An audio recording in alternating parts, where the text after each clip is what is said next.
Estudiemos juntos el libro de Génesis. Muy buenos días a todos, bienvenidos, bienvenidas. Mi nombre es Horacio Urtiaga y el día de hoy vamos a entrar a la última sección del libro de Génesis que abarca desde los capítulos 37 al 50, donde principalmente vamos a ver la vida de uno de los hijos de Jacob, el favorito de los hijos de Jacob.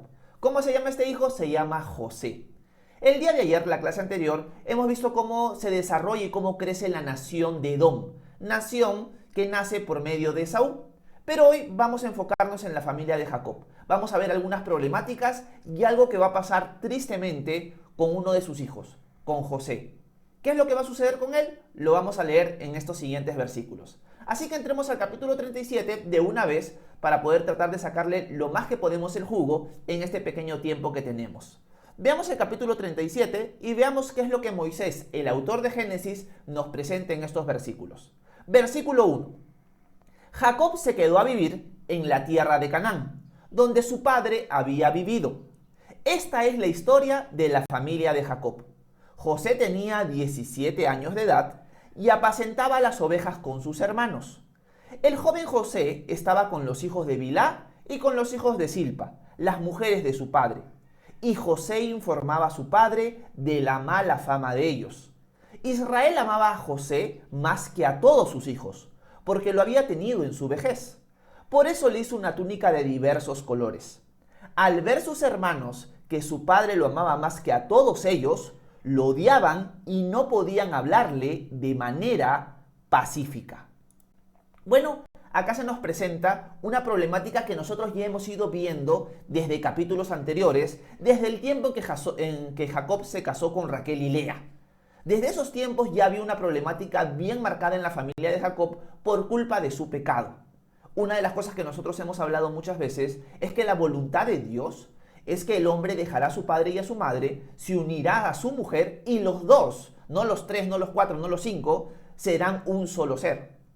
Cuando Jacob decide casarse con varias esposas y tener concubinas, rompe el orden que Dios ha establecido, la voluntad de Dios, y por lo tanto eso le trae consecuencias. Porque los mandamientos de Dios siempre son para nuestro bien. En este caso podemos ver grandes problemas dentro de la familia. El primer problema es la multiplicidad de mujeres que tiene Jacob.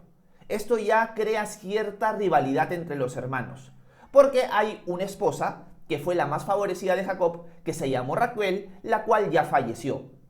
Raquel tuvo dos hijos, José y Benjamín.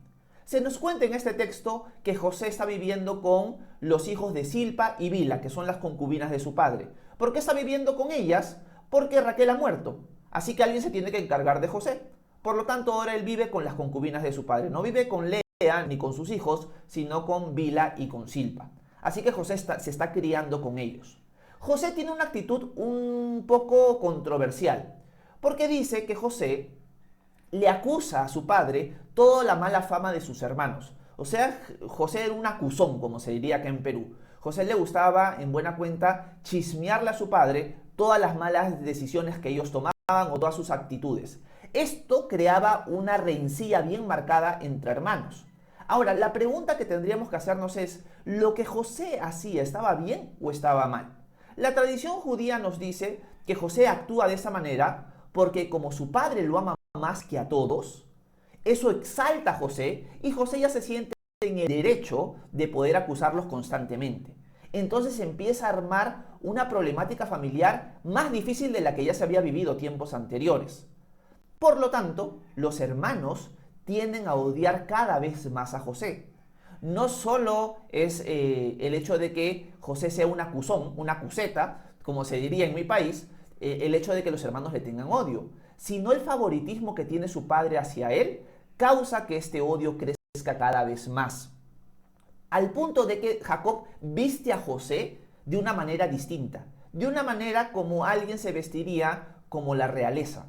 O sea, Jacob quiere marcar por medio de la vestidura que le da a José que él es el mayor de todos los hermanos, que él es el favorito de papá. Y esto hace que el odio crezca cada vez más. Y por lo tanto José también se va a enorgullecer ante esta actitud. Y es más, también Jacob al ponerle estas vestiduras le está diciendo: tú no necesitas trabajar. Tus hermanos son los que trabajan, tú no. Tú simplemente eres como prácticamente el favorito, el beneficiado, tú no tienes que mover ni un dedo en la casa. Y esto hace que crezca un odio en la familia. Lección familiar para nosotros esta mañana, para empezar el tiempo devocional. Las decisiones que nosotros tomemos como padres va a poder afectar la relación entre nuestros hijos. Las decisiones que nosotros tomemos como padres va a afectar la relación que tengan tus hijos, que tengan entre tus hijos. ¿A qué me refiero? Si Jacob no tuviera esa actitud equivocada de mostrar favoritismo, los hermanos lo más probable es que no le tuvieran odio a José. Sería uno más dentro de la hermandad. Pero el problema está en que este favoritismo pecaminoso de Jacob hacia José ha creado y está creando un odio tremendo de los hermanos hacia José. Así que tenemos que tener cuidado y preguntarnos lo siguiente: ¿estoy mostrando yo favoritismo en mi familia? ¿Estoy tomando decisiones con respecto a mis hijos que está influyendo negativamente en la relación entre ellos? Porque puede suceder ese el caso. Yo le doy gracias a Dios que en mi caso y en el caso de mi hermano, mis papás no mostraron favoritismo entre uno y el otro. Considero que mis papás en esa área, por lo menos, porque mis papás considero que se han equivocado en muchas otras áreas, porque no eran perfectos, pero en esa área por lo menos no mostraron favoritismo entre uno y el otro. Eran muy equitativos para los dos. Eso no implicaba que nosotros no tuviéramos discusiones o nos fastidiáramos los unos a los otros, porque eso sucede como pecadores que somos, pero el hecho de que mis papás no hayan mostrado favoritismo ha creado o logró que la relación amical, de hermandad entre mi hermano y yo sea muy fuerte. Yo creo que eso es lo que deberíamos buscar entre familia, entre hermanos, entre hijos, en nuestros núcleos familiares. No marcar distinciones y tener cuidado con las decisiones que tomamos como padres. No solamente en el tema de mostrar favoritismo, no, que eso es algo equivocado, sino en cualquier otra área. Pregúntense esta mañana, y que sea un tiempo devocional de esa manera, pregúntense, si son padres, ¿qué cosas estoy haciendo yo en mi hogar que pueden influir negativamente en las relaciones entre mis hijos? Y si hay algo que viene a tu mente en este momento, córtalo de raíz, porque eso no va a traer buen resultado, buen fruto en el futuro. Y en el caso de José, no va a traer un buen fruto en este capítulo. Así que acá ya vemos cómo el odio va creciendo por culpa del papá, no por culpa de los hermanos, por culpa del papá se ha creado este ambiente de odio, de ira, de celos, que va a causar prácticamente un odio al punto de la muerte en el caso de los hermanos hacia José. Así que es importante remarcar eso esta mañana. Hay un pasaje que quiero compartir con ustedes que está en el libro de Efesios, en el capítulo 6, y miren lo que dice. Ustedes los padres no exasperen a sus hijos, sino edúquenlos en la disciplina y la instrucción del Señor. Una de las cosas que nosotros tenemos que tener claro cuando somos padres es que debemos buscar instruirlos en el temor del Señor. Y el temor del Señor no indica, no enseña, no incluye que mostremos favoritismo, sino que seamos equitativos con todos nuestros hijos en el núcleo familiar. Eso es algo muy importante de entender. Sigamos avanzando y veamos qué es lo que Moisés, el autor de Génesis, nos sigue narrando con respecto a este suceso. Versículo 5. Acá las cosas se empeoran un poco. Versículo 5 dice, José tuvo un sueño y se lo contó a sus hermanos, pero ellos llegaron a odiarlo aún más. Y él les dijo, escuchen ahora este sueño que tuve. Resulta que estábamos en medio del campo haciendo manojos y mi manojo se levantaba y se quedaba derecho, mientras que los manojos de ustedes estaban alrededor del mío y se inclinaban ante él. Sus hermanos le respondieron, ¿acaso vas a ser tú nuestro rey o no vas a gobernar? Y por causa de sus sueños y sus palabras, lo odiaron aún más. Pero José volvió a tener otro sueño y se lo contó a sus hermanos. Les dijo, resulta que tuve otro sueño. Esta vez, el sol y la luna y 11 estrellas se inclinaban ante mí.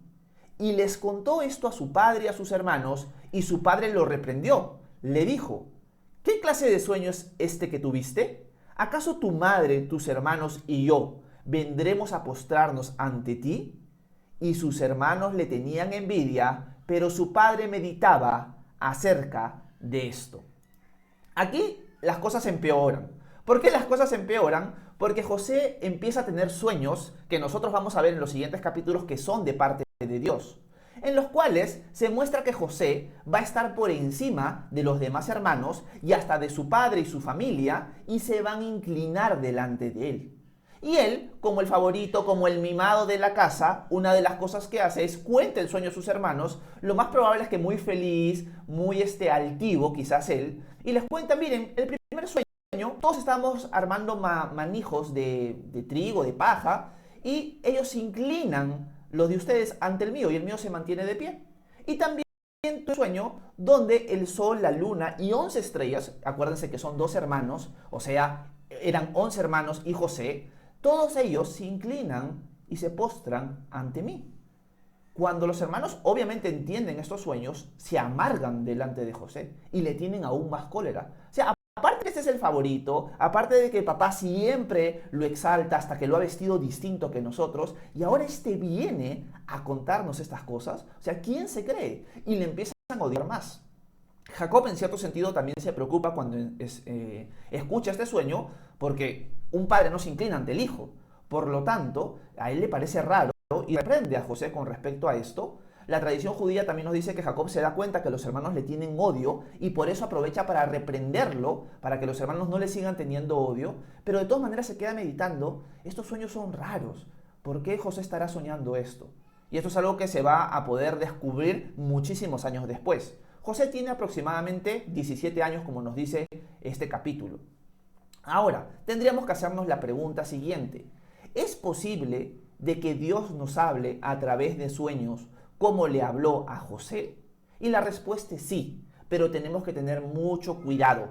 La revelación de la voluntad de Dios está en la Escritura. La Escritura es la palabra de Dios.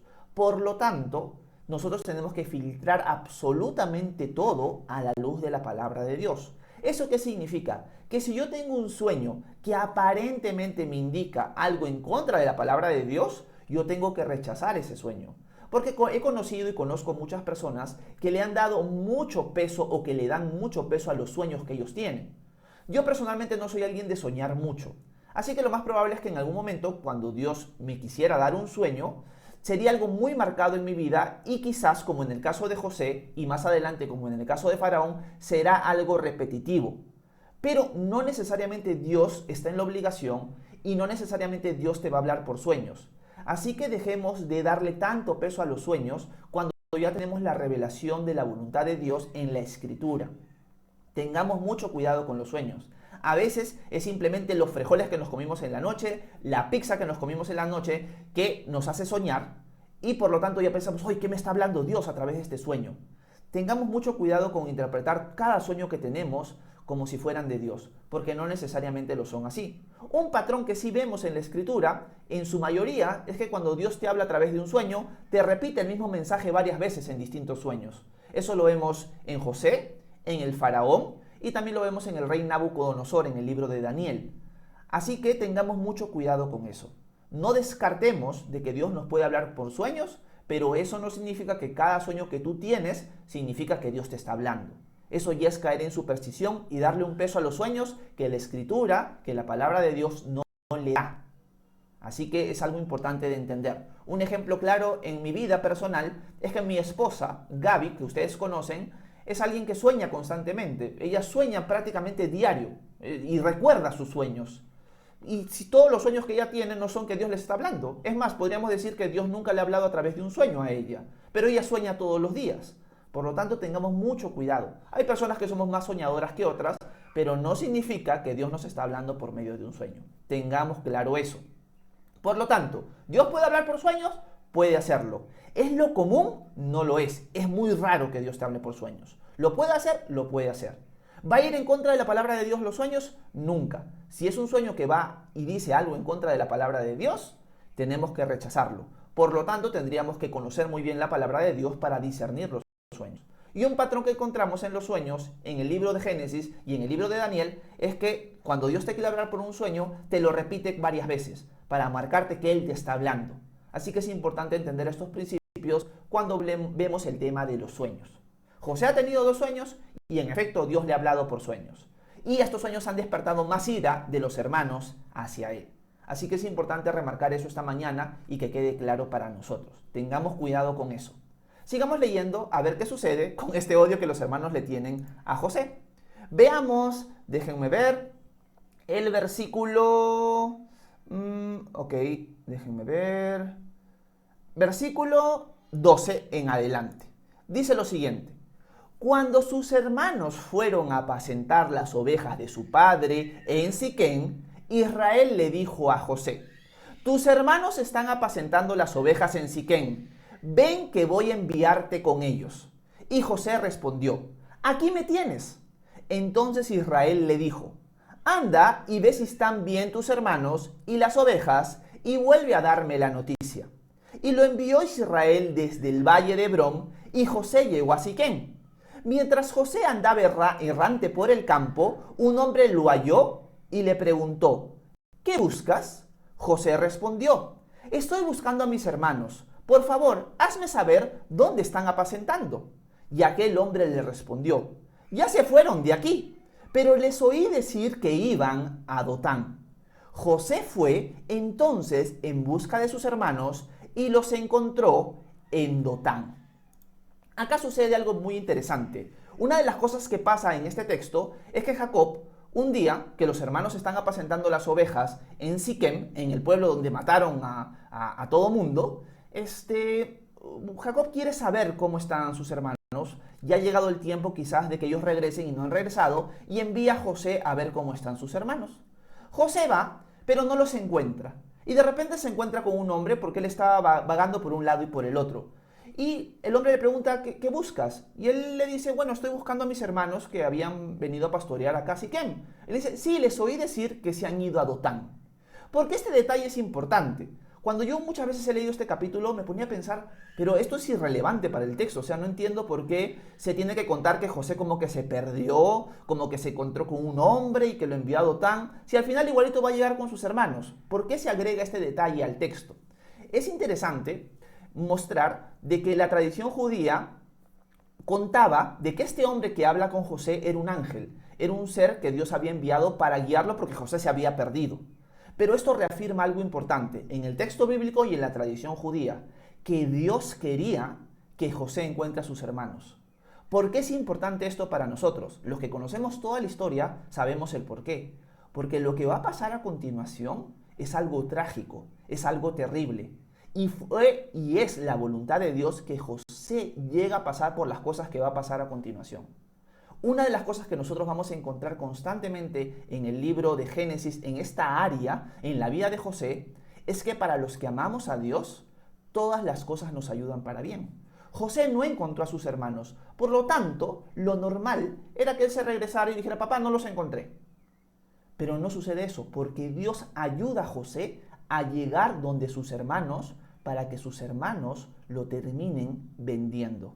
Y eso es lo que vamos a leer a continuación. Por lo tanto, acá aprendemos una lección muy importante, y es la siguiente: Dios puede permitir que pasen cosas en nuestra vida que para nosotros no tienen sentido. ¿Por qué Dios permitió que yo me encontrara con un hombre y que me dijera dónde están mis hermanos? Si Él no lo hubiera permitido, yo hubiera regresado a la casa de mi padre y mis hermanos no me hubieran terminado traicionando y vendiendo. ¿Por qué Dios permitió esto? ¿Por qué Dios ha permitido una situación tan difícil en mi vida? ¿Por qué Dios no evitó que pasara esto? Porque Dios tiene un propósito, solo que tú no lo puedes entender el día de hoy. José no va a entender el propósito de por qué sus hermanos lo terminan vendiendo hasta muchísimos años después. Pero Dios está en control. Por lo tanto, lección para nosotros esta mañana y que vamos a repetir constantemente en los siguientes capítulos. Para los que amamos a Dios, todas las cosas nos ayudan para bien. Y a veces Dios va a permitir cosas difíciles que no entendemos y que simplemente tenemos que decir lo siguiente: si Dios la ha permitido en mi vida, es para mi bien, aunque no le entienda. Aunque me parezca raro, aunque parezca que Dios está siendo malo conmigo, Dios lo está permitiendo para mi bien. Y eso es lo que va a suceder en la vida de José. Dios ha permitido que aparezca este hombre y que lo ayude a José a llegar donde sus hermanos. ¿Para qué? Para que sus hermanos lo terminen traicionando y vendiendo por el odio que le tienen por culpa de su padre. Así que vamos a ver a continuación cómo José va a terminar siendo vendido y traicionado por sus hermanos. Leamos los versículos 18 en adelante. Dice lo siguiente: cuando ellos lo vieron a lo lejos, Antes de que él se acercara a ellos, hicieron planes contra él para matarlo. Se dijeron el uno al otro: miren, aquí viene el soñador. Vamos, matémoslo ya. Echémoslo en uno de los pozos y digamos que alguna mala bestia se lo comió. Y vamos a ver qué pasa con sus sueños. Pero Rubén, al oír esto, lo libró de sus manos y dijo: no lo matemos. Además, para librarlo de sus manos y hacerlo volver a su padre, Rubén les dijo: no derramen su sangre, arrójenlo en este pozo que está en el desierto, pero no le pongan la mano encima. Así que, cuando José llegó a donde estaban sus hermanos, ellos le quitaron su túnica, la túnica de colores que llevaba puesta, y por la fuerza lo arrojaron en el pozo. Pero el pozo estaba seco, no tenía agua. Luego se sentaron a comer su pan, pero al levantar la vista, vieron que de Galaad venía una caravana de ismaelitas, con sus camellos cargados de aromas, bálsamos y mirra que llevaban a Egipto. Entonces Judá les dijo a sus hermanos: ¿qué ganamos con matar a nuestro hermano y encubrir su muerte? Vengan, vamos a vendérselo a los ismaelitas. No levantemos la mano contra él, pues él es nuestro hermano, nuestra propia carne. Y sus hermanos estuvieron de acuerdo con él.